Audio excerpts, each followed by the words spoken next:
Welcome back everyone. NCERT recap series ही आगे बढ़ाते हैं हम लोग और एक्सक्रीशन का आज थर्ड वीडियो है जो हम लोग यहाँ पर जो है ना रिलीज कर रहे हैं।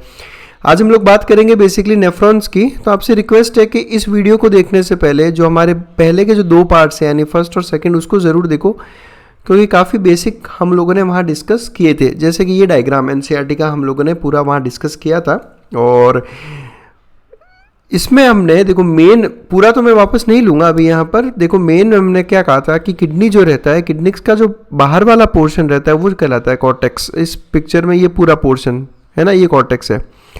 और अंदर की तरफ ये जो आपको पिरामिड्स दिख रहे हैं, ये पिरामिड्स प्रेजेंट होते हैं मेडुला में, इसीलिए इनको मेडुलरी पिरामिड्स भी कहते हैं, बिकॉज यही मेडुला का फॉर्मेशन करते हैं। तो बाहर की तरफ कॉर्टेक्स और अंदर की तरफ मेडुला, ये दो किडनी के मेन जोन्स कह सकते हो आप इन्हें। ठीक है, अब किडनी का फंक्शनल यूनिट की बात करते हैं हम। यहाँ पे शुरू करते हैं, नेफ्रॉन्स की बात करते हैं कि एक सिंगल किडनी में करीब 1 मिलियन मतलब कितना होगा, 10 लाख, यानी एक किडनी में 10 lakh million complex tubular structures present होते हैं। अब एनसीईआरटी कह रही है कि कॉम्प्लेक्स ट्यूबुलर स्ट्रक्चर्स, ठीक है। और कॉम्प्लेक्स ट्यूबुलर स्ट्रक्चर्स क्या बोला, बिकॉज हमने पहले पढ़ा था फर्स्ट वीडियो में कि जो इन्वर्टिब्रेट्स होते हैं, इन इन्वर्टिब्रेट्स में एक्सक्रीटरी स्ट्रक्चर के नाम पे सिंपल ट्यूबुलर स्ट्रक्चर्स प्रेजेंट होते हैं, जिनमें सिंपल ट्यूब लाइक स्ट्रक्चर्स होते हैं वो। नेफ्रॉन की अगर मैं अब शेप देखूंगा थोड़े टाइम में तो आपने को पता ही होगा नेफ्रॉन में का जो शेप रहता है बहुत ज़्यादा कॉम्प्लिकेटेड रहता है, ऐसा है ना, ऐसे कॉन्वोल्यूशंस प्रेजेंट होते हैं उसके अंदर, इसलिए इसको कॉम्प्लेक्स ट्यूबुलर स्ट्रक्चर नाम दिया गया है नेफ्रॉन्स, और इन्हीं को आप फंक्शनल यूनिट ऑफ किडनी भी कहते हो। तो चलिए नेफ्रॉन की स्टडी शुरू करते हैं हम लोग। सबसे पहले देखो नेफ्रॉन के बेसिक पार्ट्स पे चलते हैं हम लोग। सबसे पहले हम बात करते हैं नेफ्रॉन का सबसे इनिशियल पार्ट, इसको आप कहते हो बोमेन्स कैप्सूल। ये वाला पोर्शन, ये वाला जो पोर्शन है इसको कहते हैं बोमेन्स कैप्सूल। इसमें भी पर्टिकुलर मैं आपको बताऊं तो ये पोर्शन, ये देखना आप, ये जो एक पोर्शन दिख रहा है आपको, ये वाला पोर्शन, हाँ ये जो मैं ब्लैक कलर से हाईलाइट कर रहा हूँ, ये पूरा ये बोमेन्स कैप्सूल है। ठीक है, ये बो शेप्ड स्ट्रक्चर जो रहता है ये कुछ ऐसा रहता है, बो शेप्ड स्ट्रक्चर, तो बोमेन्स कैप्सूल।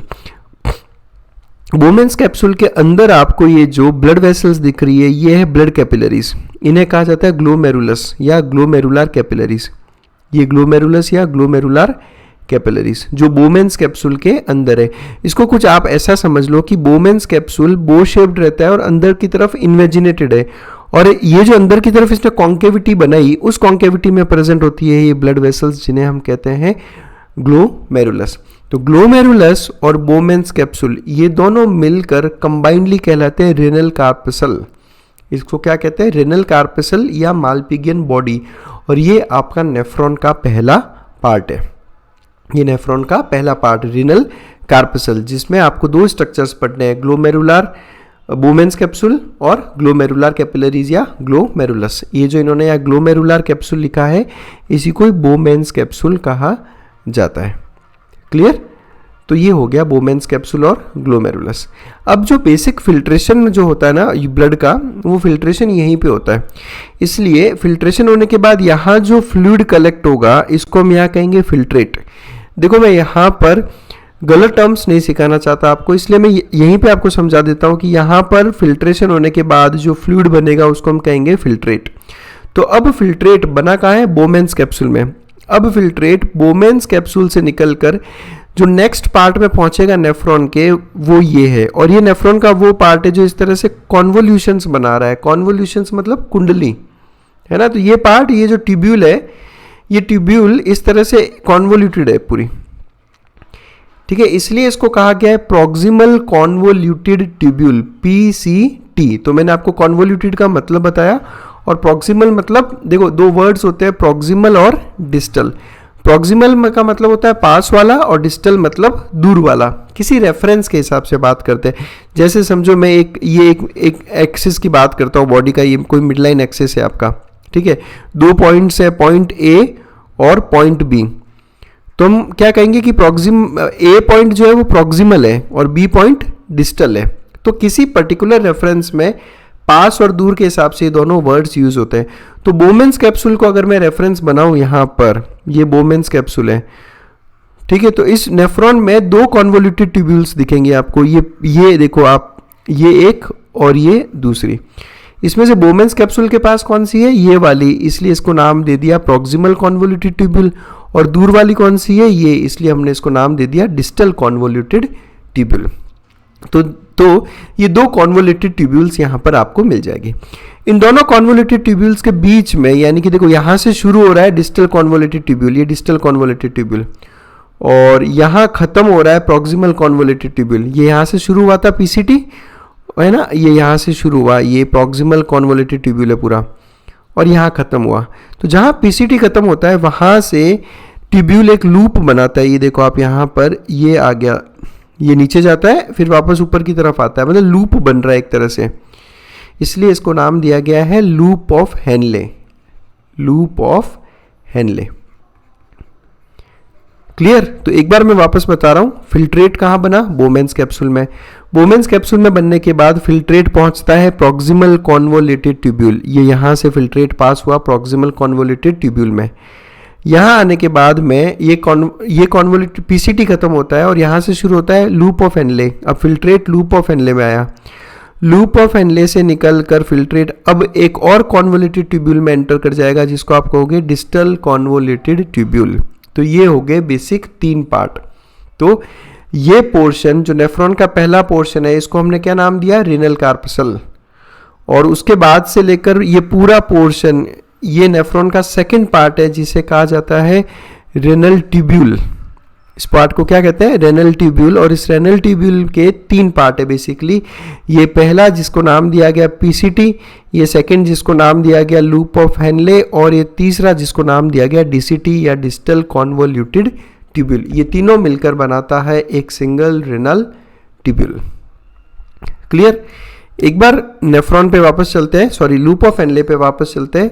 देखो फिल्ट्रेट जब पीसीटी से आएगा तो यहाँ इस तरफ नीचे की तरफ जाएगा फिल्ट्रेट, इसलिए इस लिम्ब को नाम दिया गया डिसेंडिंग लिम्ब। मतलब नेफ्रॉन का जो ये लूप ऑफ हेनले है, इसकी 2 लिम्ब्स या 2 आर्म्स हो जाएगी, जिसमें फिल्ट्रेट डिसेंड करेगा या नीचे की तरफ जाएगा, उसे आप कहोगे डिसेंडिंग लिम्ब। और जिसमें फिल्ट्रेट असेंड करेगा यानी ऊपर की तरफ चढ़ेगा, उसको आप कहोगे असेंडिंग लिम्ब। तो इनका ये नेम फिल्ट्रेट की डायरेक्शन के हिसाब से रहता है। तो फिल्ट्रेट शुरुआत करता हूँ वापस, कहाँ बनता है, बोमेन्स कैप्सूल, बोमेन्स कैप्सूल से पीसीटी, पीसीटी से डिसेंडिंग लिम्ब, डिसेंडिंग लिम्ब से ascending limb loop of Henley की, और फिर पहुंचेगा एंड में डीसीटी के पास में। तो ये पार्ट्स रहते हैं बेसिक नेफ्रॉन के। तो नेफ्रॉन के 2 पार्ट, पहला पार्ट है माल्पिगियन बॉडी या रेनल कार्पसल। देखो बहुत इंपॉर्टेंट है, ये सारे टर्म्स एनसीईआरटी में यूज किए गए हैं, माल्पिगियन बॉडी या रेनल कार्पसल। और दूसरा पार्ट है रेनल ट्यूब्यूल। माल्पिगियन बॉडी में 2 कंपोनेंट आते हैं, ग्लोमेरुलस और बोमेन्स कैप्सूल, और रेनल ट्यूब्यूल में 3 कंपोनेंट आएंगे। सीक्वेंस वाइज देखें आप, प्रॉक्सिमल कॉन्वोल्यूटेड ट्यूब्यूल, फिर लूप ऑफ हेनले, और फिर डिस्टल कॉन्वोल्यूटेड ट्यूब्यूल। तो ये तो था नेफ्रॉन का इंट्रोडक्शन। यहाँ मैं एक चीज पहले ही एम्फेसाइज कर दूं, मैंने अब तक कलेक्टिंग डक्ट का नाम नहीं लिया है। देखो ये चीज़ें आप ऑलरेडी पढ़ चुके हो, आई नो, मैंने अब तक कलेक्टिंग डक्ट का नाम नहीं लिया। तो एक बात तो मैं पहले ही मेक श्योर कर रहा हूँ कि कलेक्टिंग डक्ट नेफ्रॉन का पार्ट नहीं होता। क्या होता है वो हम अभी आगे पढ़ेंगे, है ना। लेकिन बहुत से स्टूडेंट्स कंफ्यूज्ड हैं, उनको लगता है कि सीडी या कलेक्टिंग डक्ट नेफ्रॉन का पार्ट है। नहीं, नेफ्रॉन के जो अब तक हमने बताया केवल उतने ही पार्ट होते हैं नेफ्रॉन के। क्लियर। तो आगे चलते हैं, अब हम इन चीज़ों को और डिटेल में लेते हैं। सबसे पहले मैं बात करता हूँ माल्पिगियन बॉडी या रेनल कार्पसल की। तो जैसे मैंने कहा कि एक बो शेप्ड स्ट्रक्चर है, बोमेन्स कैप्सूल कॉन्केविटी बना रहा है, और उस कॉन्केविटी में कैपिलरीज प्रेजेंट है, जो कहलाती है ग्लोमेरुलस या ग्लोमेरुलार कैपिलरीज। इन दोनों को मिलकर कहा जाता है माल्पिगियन बॉडी या रेनल कार्पसल। मैं एक बार बोमेन्स कैप्सूल की अगर बात करूँ तो देखो बोमेन्स कैप्सूल में आपको 2 वॉल्स दिख रही है। ये पहली वॉल, यहाँ देखो आप, ये बोमेन्स कैप्सूल का स्ट्रक्चर कुछ ऐसा है कि ये 2 वॉल्स दिख रही है आपको। ये जो वॉल है इसको आप कहोगे outer wall of Bowman's capsule, जो बाहर की तरफ प्रेजेंट है। सिमिलरली एक अंदर की तरफ भी वॉल प्रेजेंट है, इसको आप कहोगे inner wall of Bowman capsule. ये देखो ये पूरी इनर वॉल है, ये पूरी इनर वॉल, ये अंदर वाली वॉल, और ये आउटर वॉल। ये ध्यान रखना बहुत इंपॉर्टेंट है। फिल्ट्रेशन अब आप सोचे कहाँ पर होगा, तो फिल्ट्रेशन जो होता है वो होता है inner wall of Bowman's capsule, यहाँ फिल्ट्रेशन होगा। ऑब्वियस ही बात है ना, ब्लड का फिल्ट्रेशन करना है, ब्लड कहाँ प्रेजेंट है, ये कैपिलरीज के अंदर, और ब्लड इन कैपिलरीज से बाहर आएगा तब इस इनर वॉल से फिल्टर होगा। क्लियर? तो बोमेन्स कैप्सूल की केवल इनर वॉल ही फिल्ट्रेशन का काम करती है। अब चलता हूं मैं ग्लोमेरुलस। अब ग्लोमेरुलस क्या है, कैपिलरीज है। कैपिलरीज है तो ऑब्वियसली कहाँ से बने हुई होगी, ये ब्लड वेसल्स से। नॉर्मली यहाँ समझना आप, ये बहुत इंपॉर्टेंट कंसेप्ट है। नॉर्मली क्या होता है हमारे सर्कुलेटरी सिस्टम में कि एक होती है आर्टरी, आर्टरी की ब्रांचेस को हम कहते हैं आर्टीरियोल्स, ये समझें आप, बहुत इंपॉर्टेंट कंसेप्ट है। आर्टीरियोल्स फिर फर्दर ब्रांचिंग करती है जिसे आप कहते हो कैपिलरीज, फिर ये कैपिलरीज वापस से यूनाइट होकर बनती है वेन्यूल्स सॉरी, और वेन्यूल्स वापस यूनाइट होकर बनता है वेन। आपकी बॉडी में हर जगह ये सिस्टम फॉलो होता है। आर्टरी में ऑक्सीजनेटेड ब्लड है, आर्टीरियोल्स में ऑक्सीजनेटेड ब्लड है, कैपिलरीज में पोर्स प्रेजेंट होते हैं जिसकी वजह से ये ऑक्सीजन कैपिलरीज से निकल के टिश्यू में आ जाती है और टिश्यूज से CO2 कैपिलरीज में आ जाती है। इसलिए जब वेन्यूल्स बनेगी तो इनमें डीऑक्सीजनेटेड और वेन में भी कैसा डीऑक्सीजनेटेड ब्लड रहता है। ये तो हुआ दोस्तों नॉर्मल सिस्टम की बात। अब मैं चल रहा हूँ नेफ्रॉन के पास, ठीक है। नेफ्रॉन, किडनी के पास चलते हैं हम। किडनी, सबसे सेकंड वीडियो में हमने क्या बात की थी, किडनी में जो आर्टरी आती है उसका नाम क्या है, रेनल आर्टरी। अब ये रेनल आर्टरी की ब्रांचेस क्या बनाएगी, आर्टीरियोल्स। क्या बनाएगी, आर्टीरियोल्स। तो अब ये आर्टीरियोल्स यहाँ समझना नेफ्रॉन में आकर कैपिलरीज का फॉर्मेशन कर रहे हैं जिसको आप कह रहे हो ग्लोमेरुलर कैपिलरीज। क्या नाम दिया, ग्लोमेरुलर कैपिलरीज। समझना इस कंसेप्ट को अच्छे से। देखो वो आर्टीरियोल जो ब्लड लेकर आ रहा है इन कैपिलरीज में, उनको नाम दे रहे हैं एफरेंट आर्टीरियोल। क्या नाम दिया, एफरेंट आर्टीरियोल। यहां समझो आप, ये रेनल इसको आप ऐसे समझो कि ये रेनल आर्टरी है, ठीक है। समझने के लिए कह रहा हूं केवल, हालांकि ये होती नहीं है क्योंकि बहुत फाइन में ये गेम चलता है, हम केवल एनसीईआरटी के लेवल पे पढ़ रहे हैं कि ये रेनल आर्टरी। इस रेनल आर्टरी से एक ब्रांच निकली जिसका नाम दिया आपने एफरेंट आर्टीरियोल। इस एफरेंट आर्टीरियोल से यहाँ बनी है कैपिलरीज जिनको आपने नाम दिया ग्लोमेरुलर कैपिलरीज।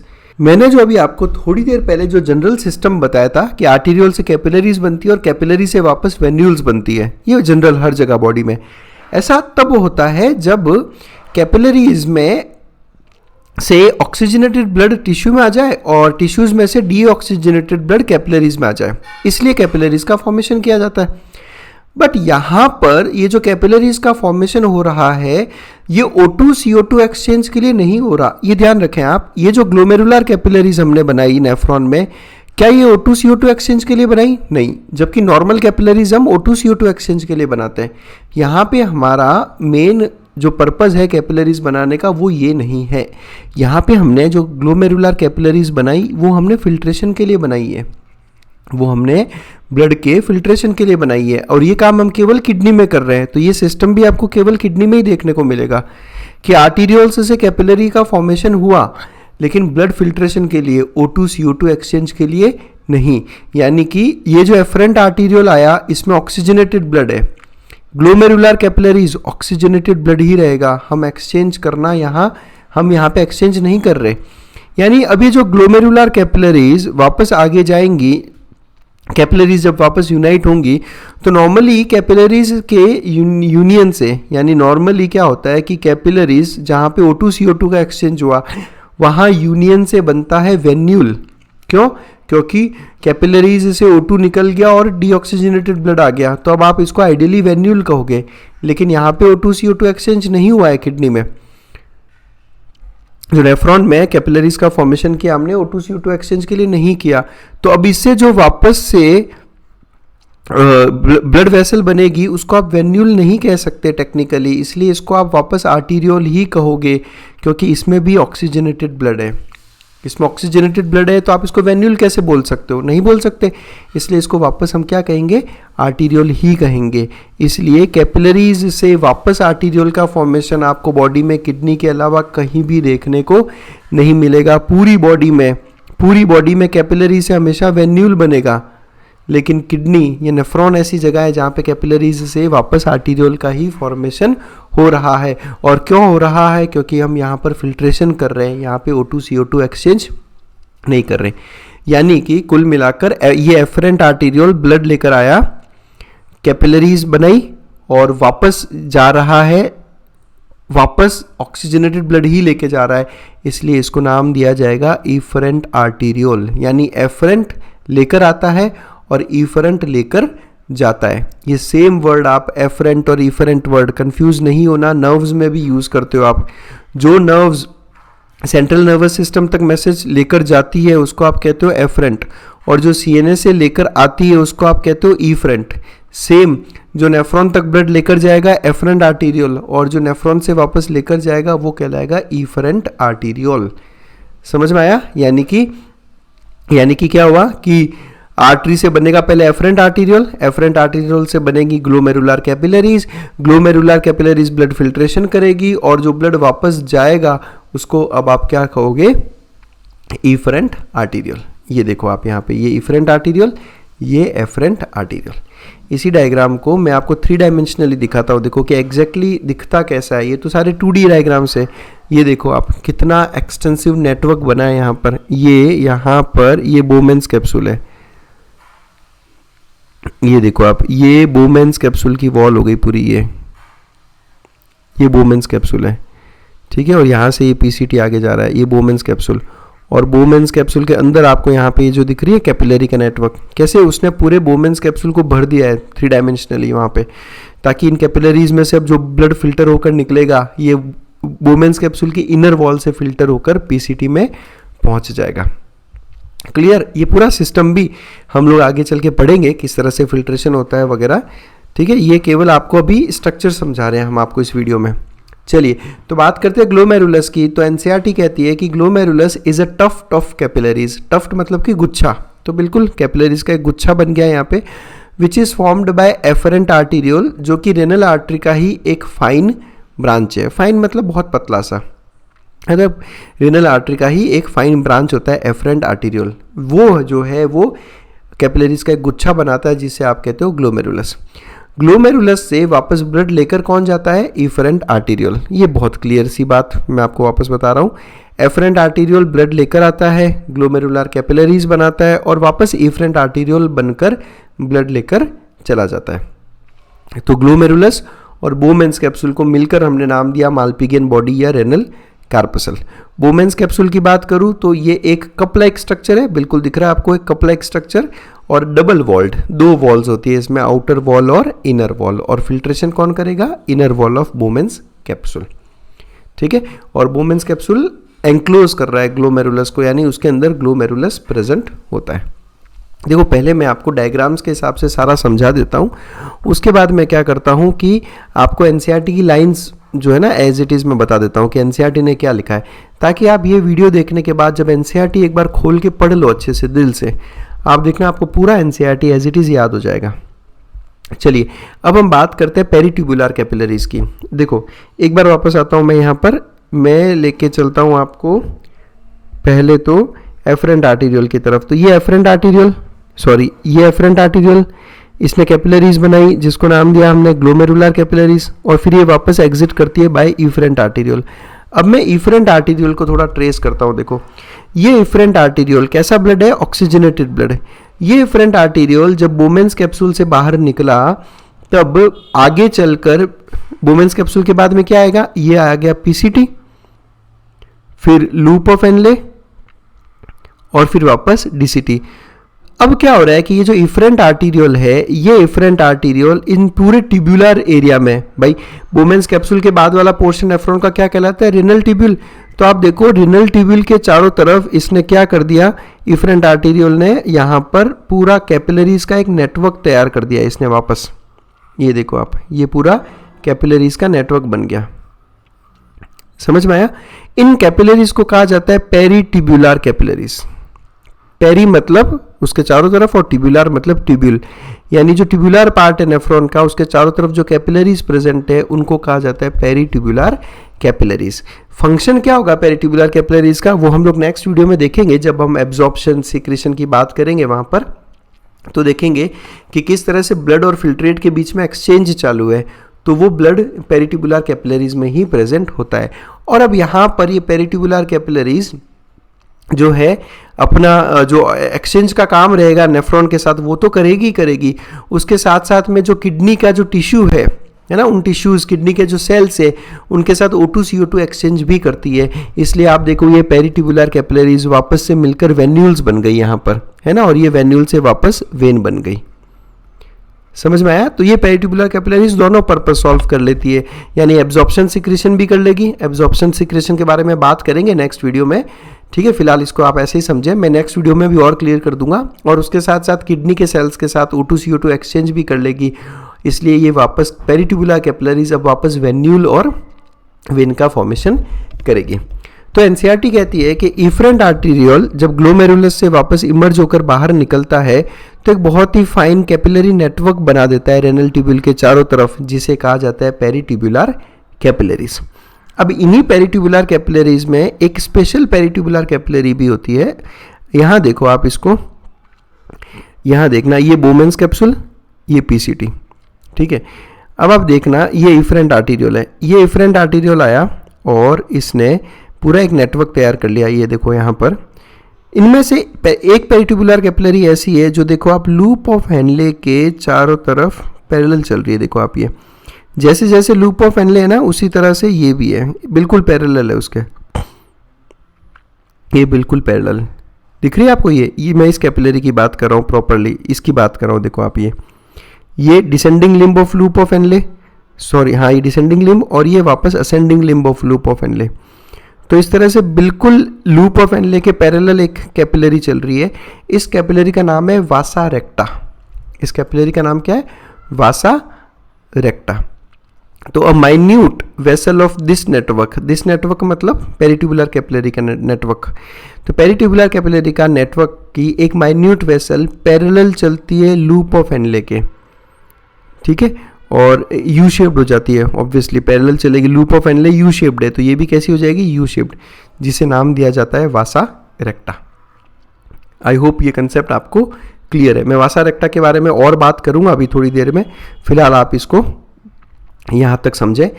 वासा रेक्टा पेरिट्यूबुलर कैपिलरी का ही एक माइन्यूट वेसल है। एनसीईआरटी का फिगर ले लेते हैं हम लोग अभी, ठीक है। यहाँ तक हमने समझ लिया पूरा एनसीईआरटी का एक डायग्राम। अब बहुत आसानी से समझ में आ जाएगा आपको कि ये तो हो गया बोमेन्स कैप्सूल, ठीक है। बोमेन्स कैप्सूल की दो वॉल्स हो गई, एक बाहर की तरफ ये वाली आउटर वॉल और ये वाली इसकी इनर वॉल। और बोमेन्स कैप्सूल ने अच्छे से देखो एंक्लोज कर रखा है पूरा कैपिलरी का नेटवर्क, ठीक है, जिसे आप कहते हो ग्लोमेरुलस। ये देखो ये पूरा कैपिलरी का नेटवर्क है, ये सारी ग्लोमेरुलर कैपिलरीज है। ये इस पूरे नेटवर्क को क्या नाम दिया हमने? ग्लोमेरुलस। और ग्लोमेरुलस में ब्लड कहाँ से आता है? एफरेंट आर्टीरियोल से। ब्लड जाता कहाँ से? Efferent arteriole. यानी एफरेंट आर्टीरियोल ही ब्रांचेस बनाता है ग्लोमेरुलस की, और ये ब्रांचेस वापस यूनाइट होकर बन जाती है इफरेंट आर्टीरियोल। यहाँ पर एक बहुत बढ़िया कंसेप्ट जो इस डायग्राम में मुझे दिख रहा है और मैं डिस्कस करना चाहूँगा आपके साथ में। और फिर ये देखो बोमेन्स कैप्सूल, और बोमेन्स कैप्सूल कंटिन्यू करता है इनटू पीसीटी, ठीक है। ये तो मैंने आपको एनसीईआरटी का डायग्राम बता दिया। अभी एनसीईआरटी के डायग्राम ने एक बहुत बढ़िया चीज़ बहुत अच्छे से इलस्ट्रेट की है यहाँ पे, वो है डायमीटर डिफरेंस। आप देखो ये एफरेंट आर्टीरियोल का डायमीटर है और ये इफरेंट आर्टीरियोल का डायमीटर है। बहुत क्लियर दिख रहा है आपको यहाँ पे कि एफरेंट आर्टीरियोल का डायमीटर बड़ा है as compare to efferent arteriole. Afferent arteriole का डायमीटर इफरेंट आर्टीरियोल से बड़ा है, ठीक है। अब इसका फ़ायदा है, इसका फ़ायदा क्या है वो मैं डिस्कस करूंगा नेक्स्ट वीडियो में, जब हम लोग फिल्ट्रेशन के बारे में पढ़ेंगे डिटेल में। आप कमेंट सेक्शन में आए और मुझे बताएं कि क्या फ़ायदा होता है कि एफरेंट आर्टीरियोल का डायमीटर इफरेंट आर्टीरियोल से ज़्यादा होने का हमें फिल्ट्रेशन में क्या फ़ायदा मिलेगा, वो आप मुझे कमेंट सेक्शन में आकर बताइए, ठीक है। और ये कंसेप्ट यहाँ पर याद भी कर लीजिए क्योंकि हम नेक्स्ट वीडियो में डिस्कस करेंगे इसके बारे में। चलिए फिर और आगे बढ़ते हैं हम लोग। हमने अब तक डिस्कस किया about Malpighian body. Malpighian body के बाद जो नेक्स्ट पार्ट है नेफ्रॉन का, वो पार्ट है रेनल ट्यूब्यूल। तो रेनल ट्यूब्यूल की बात करें हम यहाँ पे, रेनल ट्यूब्यूल यहाँ से शुरू होगा। फर्स्ट पार्ट पूरा कॉन्वोल्यूटेड टाइप जो बोमेन्स कैप्सूल के पास में है, उसको हमने नाम दिया पीसीटी या प्रॉक्सिमल कॉन्वोल्यूटेड ट्यूब्यूल। ये पीसीटी फिर फर्दर लूप ऑफ हेनले बनाएगा। तो ये देखो लूप ऑफ हेनले नीचे की तरफ आ रहा है तो डिसेंडिंग लिम्ब, ठीक है, ये पूरा का पूरा डिसेंडिंग लिम्ब। फिर वापस ऊपर चढ़ेगा तो असेंडिंग लिम्ब, ये पूरा असेंडिंग लिम्ब। फिर लूप ऑफ हेनले के बाद वाला जो पोर्शन अगेन एक कॉन्वोल्यूटेड ट्यूब्यूल, जिसको हमने नाम दिया डीसीटी या distal convoluted tubule. Loop of Henley को एक बार और अच्छे से देखते हैं हम। देखो लूप ऑफ हेनले के दो लिम्ब्स हो गए, डिसेंडिंग और असेंडिंग। डिसेंडिंग और असेंडिंग को भी जब हम गौर से देखें, ये देखो यहाँ से डिसेंडिंग लिम्ब शुरू हो रहा है और यहाँ पर खत्म हो रहा है। ये इस डिसेंडिंग लिम्ब को अगर मैं गौर से देखूं तो इसका अपर पार्ट थिक है, ये अपर पार्ट थिक है और लोअर पार्ट थिन है। यानी आप कह सकते हो कि इसके दो पार्ट हो गए। इसको कहोगे यहां से लेकर यहां तक thick part of descending limb of loop of Henley. इसको क्या कहेंगे? Thin part of descending limb of loop of Henley. इसी तरह से ये हो जाएगा thin part of ascending limb of loop of Henley, और ये यहां से लेकर यहां तक हो जाएगा thick part of ascending limb of loop of Henley, है ना। ये डायमीटर डिफरेंस की वजह से ऐसा हमने नाम दिया। क्लियर? तो चलो अब एनसीईआरटी की बात करते हैं। एनसीईआरटी कह रही है कि बोमेन्स कैप्सूल कंटिन्यू करके बनता है पीसीटी। पीसीटी एक हाईली कॉइल्ड नेटवर्क है ना, बिल्कुल कॉइल्ड ट्यूब्यूल दिख रहा है आपको। पीसीटी फिर फर्दर कंटिन्यू होकर लूप ऑफ हेनले बनाएगी। Loop of Henle hairpin shaped है। हेयर पिन का मतलब क्या? वो जो लड़कियां बालों में एक पिन लगाती है ना, उसको हेयर पिन कहा जाता है। तो ये देख लो, लूप ऑफ हेनले बिल्कुल हेयर पिन शेप्ड है। लूप ऑफ हेनले के भी फर्दर पार्ट है। कैसे कि पीसीटी से पहले क्या आएगा?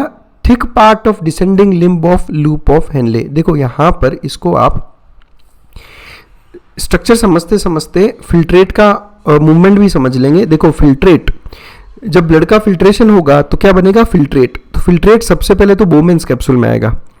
फिल्ट्रेट बोमेन्स कैप्सूल से कहां पहुंचेगा? पीसीटी में।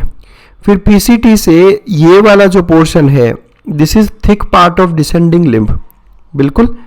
उसके बाद में क्या आ जाएगा? उसके बाद में आएगा thin part of descending limb. तो ये लो, ये thin part of descending limb of loop of Henley. उसके बाद में आएगा thin part of ascending limb. आसान है, देखो है ना, thin part of ascending limb.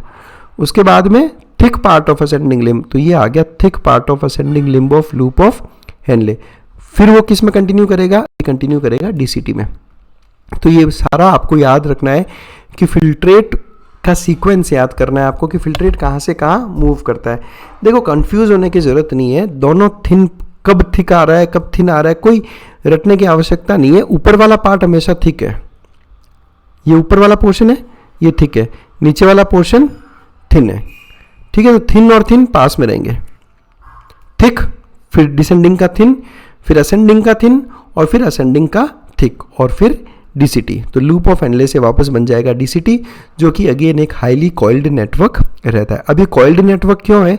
Coiled network इसलिए ताकि पीसीटी का जो है ना लेंथ बढ़ जाए। अब आप ऐसे समझो कि एक तरफ ऐसा होता है कि मैं पीसीटी ऐसा बना देता सिंपल, फिर लूप ऑफ हेनले बना देता, और एक तरफ मैंने पीसीटी को कॉन्वोल्यूटेड बना दिया। इससे क्या हो गया? पीसीटी की लेंथ बढ़ गई। लेंथ बढ़ गई तो ऑब्वियसली जो पीसीटी का जो फंक्शन है वो और आसानी से कैरी आउट होगा। यानी बेसिकली सरफेस एरिया बढ़ गया एक तरफ से, ताकि एब्जॉर्प्शन ज़्यादा से ज़्यादा किया जा सके, जो हम लोग नेक्स्ट वीडियो में बात करेंगे। चलिए फिर, तो अब तक तो हमने पूरा नेफ्रॉन की बात कर ली, फिल्ट्रेट बना लिया हमने, और फिल्ट्रेट को बोमेन्स कैप्सूल से पीसीटी, पीसीटी से लूप ऑफ हेनले, और लूप ऑफ हेनले से डीसीटी में लेके आ गए। अब हम बात करेंगे कलेक्टिंग डक्ट की। सबसे पहला कंसेप्ट, कलेक्टिंग डक्ट नेफ्रॉन का पार्ट नहीं होता। तो बेसिकली कलेक्टिंग डक्ट है क्या? तो कलेक्टिंग डक्ट बेसिकली एक स्ट्रेट ट्यूब्यूल है। बहुत सारी कलेक्टिंग डक्ट्स होती है किडनी में। एक स्ट्रेट ट्यूब्यूल है जिसमें अलग अलग नेफ्रॉन्स का डीसीटी ओपन होता है। आप देखो, ये एक नेफ्रॉन देखो, ये इस नेफ्रॉन का डीसीटी वाला पोर्शन, यहाँ देखते हैं, ये इस नेफ्रॉन का डीसीटी वाला पोर्शन। ये डीसीटी कहाँ ओपन हुआ? इस कलेक्टिंग डक्ट में। ये एक और नेफ्रॉन, इसका भी डीसीटी इस कलेक्टिंग डक्ट में ओपन हुआ। देख रहे हो आप? सिमिलरली और भी बहुत सारे नेफ्रॉन्स के डीसीटी इस तरह से देखो आप कलेक्टिंग डक्ट में ओपन हो रहे हैं। तो क्या कलेक्टिंग डक्ट एक नेफ्रॉन का पार्ट है? नहीं, बहुत सारे नेफ्रॉन्स का जो डीसीटी है वो एक सिंगल कलेक्टिंग डक्ट में आकर ओपन होता है।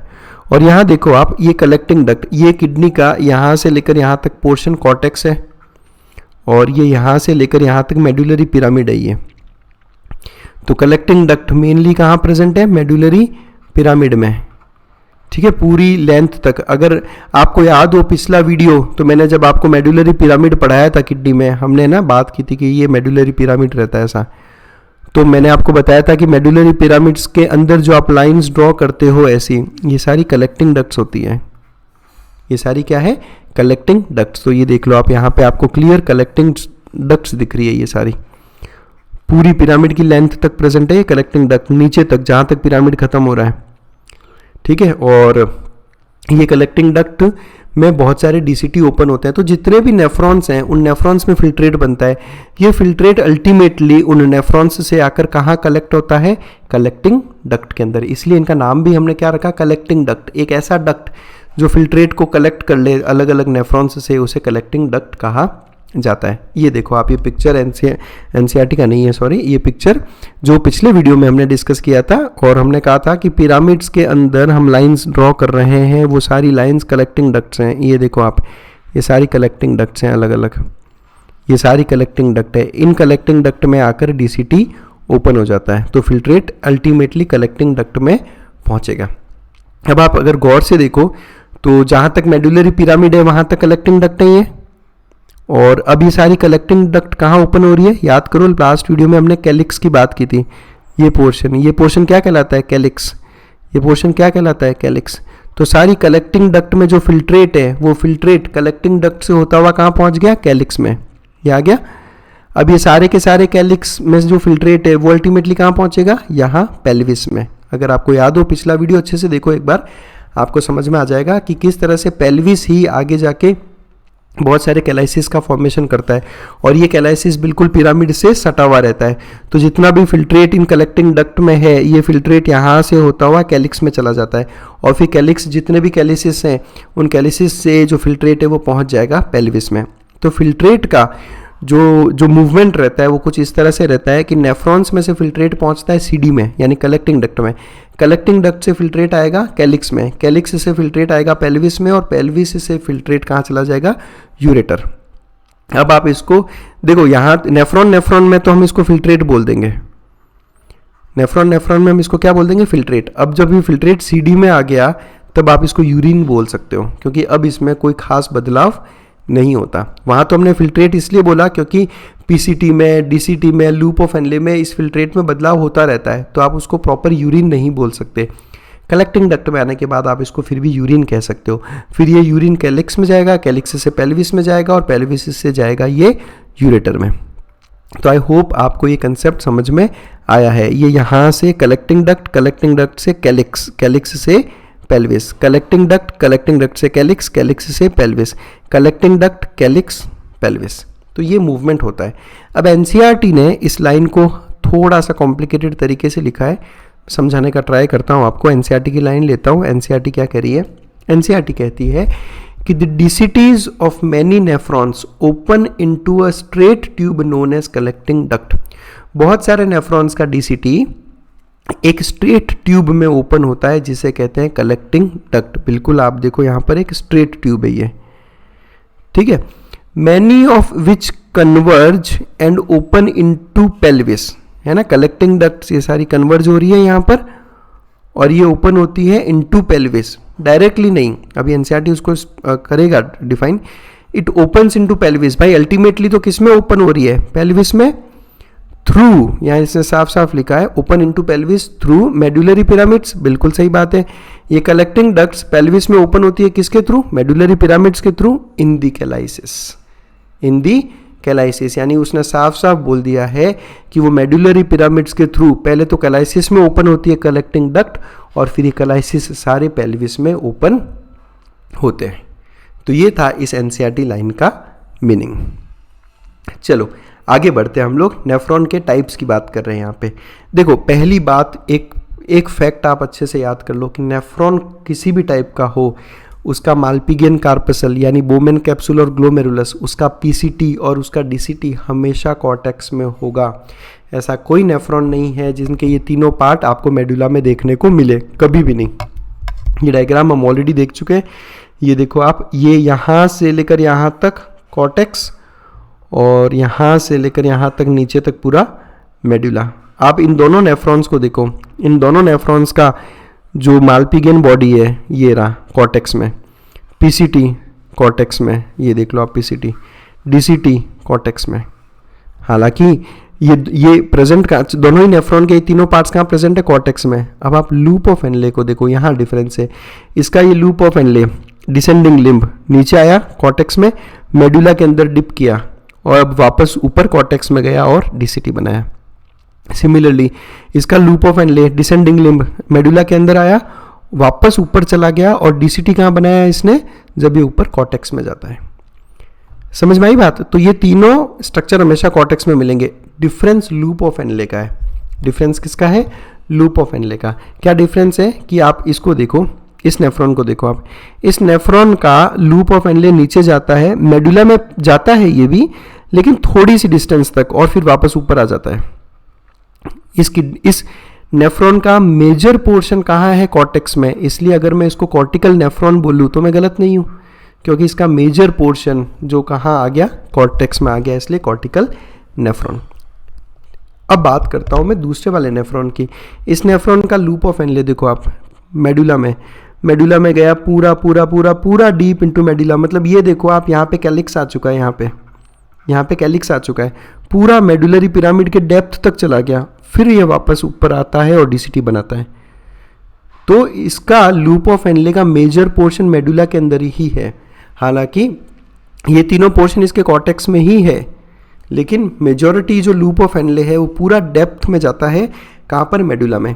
इसलिए इस नेफ्रॉन को कहा जाता है juxta medullary nephron. Juxta medullary nephron. अब याद कैसे करना है, तो वो याद करने का मैं आपको तरीका बताता हूँ। देखो, पहली बात तो लूप ऑफ एनले दोनों ही नेफ्रॉन का मेडुला में जाएगा, क्लियर, और ये तीनों स्ट्रक्चर कॉर्टेक्स में रहेंगे। अब नाम कैसा है और याद कैसे करना है, तो उसको समझो आप। जक्स्टा, ये वर्ड आपको आगे भी पढ़ाऊंगा मैं, जब हम JGA जक्स्टा ग्लोमेरुलर एपरेटस की बात करेंगे। तो जक्स्टा का मतलब होता है नियर। जक्स्टा का मतलब क्या होता है, नियर। आप इस जक्स्टा मेडुलरी नेफ्रॉन को देखो, यहाँ पर इसका मेन सारा का सारा पोर्शन नियर मेडुला है। ये लाइन हो गई, ये लाइन के ऊपर कॉर्टेक्स, अंदर मेडुला। कहाँ पर है, दी एंटायर नेफ्रॉन मेडुला के पास में है, इसलिए जक्स्टा मेडुलरी नेफ्रॉन। जबकि ये नेफ्रॉन, कॉर्टिकल नेफ्रॉन, ये पूरा कॉर्टेक्स में है। पूरा तो नहीं, मतलब मेडुला में जस्ट इसकी लूप ऑफ एनले डिप कर रही है, इसलिए ये कहलाता है कॉर्टिकल नेफ्रॉन। और जक्स्टा मेडुलरी नाम से समझ में आ रहा है, नियर दी मेडुला।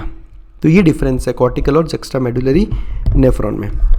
एनसीईआरटी की लाइन्स में बात करूँ तो वो कहता है कि कॉर्टिकल नेफ्रॉन्स का लूप ऑफ एनले शॉर्ट है और एक्सटेंड करता है only very little into medulla.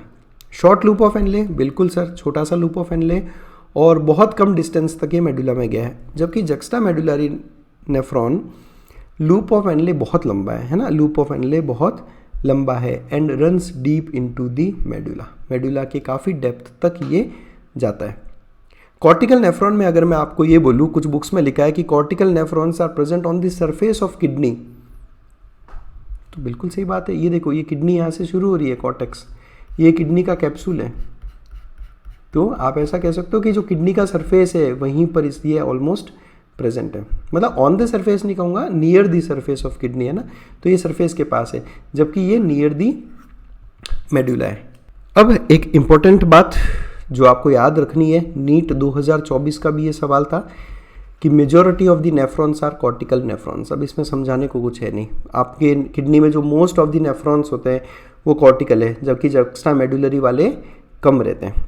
हालांकि जक्स्टा मेडुलरी वाले कम रहते हैं, लेकिन इनका फंक्शन, ये जो इतना लंबा लूप ऑफ एनले, इसका एक बहुत इंपॉर्टेंट रोल है जो हम आगे आने वाले टाइम में पढ़ेंगे, ठीक है। और एक और बहुत खास चीज़ जो आपको याद रखनी है, वासा रेक्टा। आपको वासा रेक्टा कॉर्टिकल नेफ्रॉन में इतना डेवलप्ड नहीं दिखेगा, जबकि जक्स्टा मेडुलरी नेफ्रॉन में एक बहुत ही वेल डेवलप्ड वासा रेक्टा प्रेजेंट रहता है। यानी जो मैंने पेरिट्यूबुलर कैपिलरी की बात की, ये पेरिट्यूबुलर कैपिलरी वासा रेक्टा के बिल्कुल ये पेरिट्यूबुलर कैपिलरी का ही एक फाइन ट्यूब जो रहती है, एक फाइन ब्लड वेसल रहती है, जिसे वासा रेक्टा कहते हैं।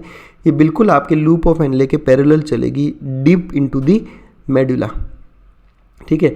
अब आप सोचोगे कि सर ये कैसे याद रखें कि किसमें वेल डेवलप्ड वासा रेक्टा है, किसमें वासा रेक्टा डेवलप्ड नहीं होती।